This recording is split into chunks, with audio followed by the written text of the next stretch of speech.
Ezra Enterprise atang khani chi dei le kule ai le tum thum chu thil dang lam deuh mek do ti sa kan siama tun kha le chunga ta na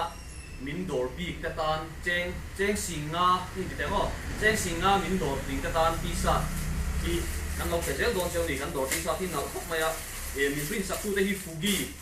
kima so mi chan mari net sar noya so ni na dia tiam khop maya an ni so nin ti sa moi tak he min siam min prin saka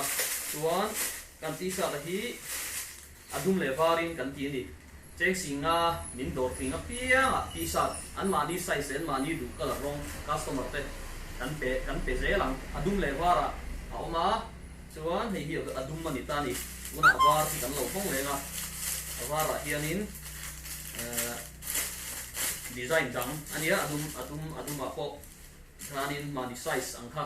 andu cheng singa min dor thing ho hena kan lo pe zel don ani ti sa ki Ezra Enterprise minon pan zel don ya cheng singa min dor pin phot chuan ti sa in dong zelang tun thale chunga ta no